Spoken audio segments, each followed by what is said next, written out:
ponction biopsie rénale est un geste invasif. Elle nécessite la vérification de l'absence de contre-indication, à savoir le bilan de la coagulation, la tension artérielle et bien entendu l'obtention d'un consentement éclairé du patient en lui expliquant les risques de ce geste. Pour le matériel nécessaire, on a besoin de seringues pour l'anesthésie locale, de la xylocaïne, de la bétadine ainsi qu'un champ stérile avec des compresses stériles, sparadrap, 2 flacons, l'un pour l'optique et l'autre pour l'IF, et un trocar.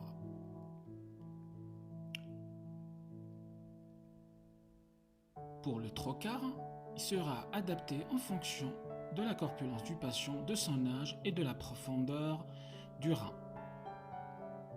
Tout d'abord, on procède à une visualisation du rein en effectuant des mouvements de balayage à l'aide d'une sonde convexe sur les 2 axes du rein en recherchant le pôle inférieur du rein gauche.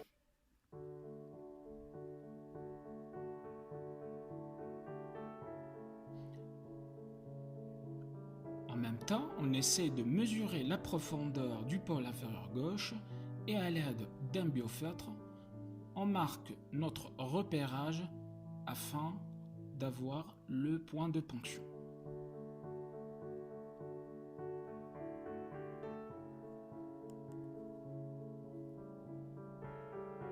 Dans l'axe longitudinal, puis dans l'axe transversal.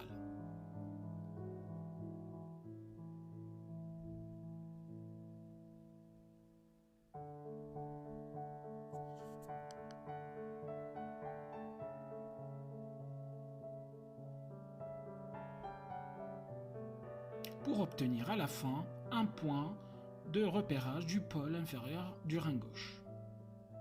La deuxième étape, c'est la désinfection du site de ponction qui devrait être excentrique. Puis, avec une seringue de 5 cc, on remplit 4 cc de xylocaïne qu'on va anesthésier le site de ponction biopsie rénale en effectuant des mouvements d'aspiration pour vérifier l'absence d'atteinte vasculaire et en injectant doucement, progressivement les différents plans, à savoir musculaire, sous-cutané, en fonction toujours de la profondeur du rein.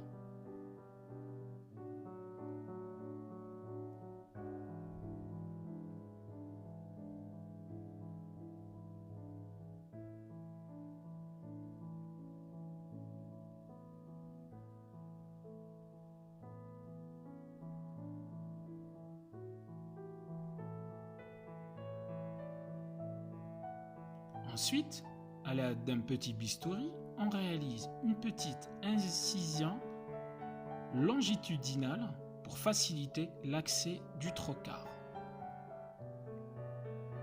Toujours au point de repérage qu'on avait fait avec l'écho. Ensuite, on fait entendre au patient le bruit du trocar en mettant ce dernier en position feu, en lui expliquant qu'il ne faut pas bouger lors de la ponction. On introduit lentement un demi-centimètre du trocar, puis à l'aide de la sonde linéaire de l'échographie, on enfonce progressivement, lentement, sur la profondeur qu'on avait mesurée pour arriver au pôle inférieur du rein où on voit sur l'échographe la capsule qui commence à se déprimer au fur et à mesure qu'on se rapproche de cette dernière. On demande aux patients de réaliser une apnée et nous on vérifie l'absence de mouvement du rein, puis tac, on appuie sur le bouton feu du trocar. Et notre ponction biopsie est réalisée.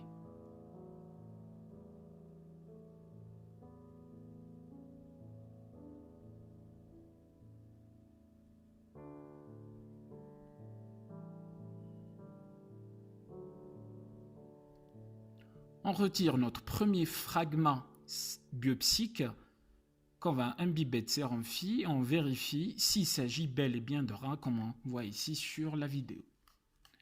On répète la même procédure pour un deuxième fragment qui sera utilisé pour l'étude en immunofluorescence.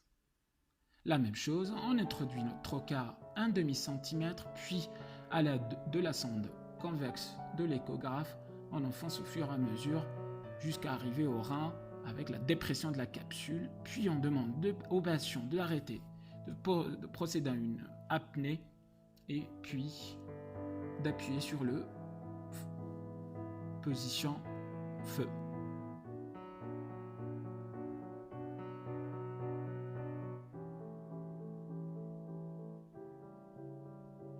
Ainsi, on a notre deuxième cylindre biopsique qui sera utilisé pour l'immunofluorescence. En résumé, on a deux fragments. Le premier, on le conserve dans de l'AFA pour l'étude en optique.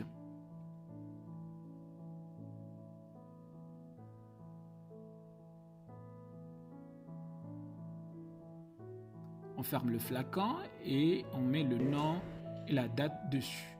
Ensuite, le deuxième fragment qui sera conservé dans une compresse imbibée de ce sérum Phi qu'on va mettre dans un deuxième flacon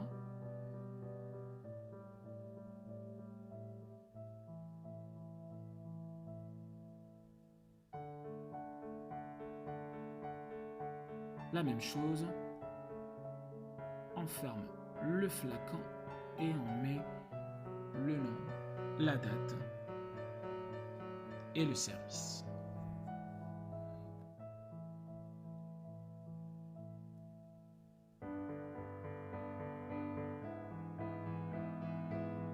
Ainsi, à la fin, on aura deux petits flacons, le premier pour l'AFA et le deuxième pour l'immunofluorescence.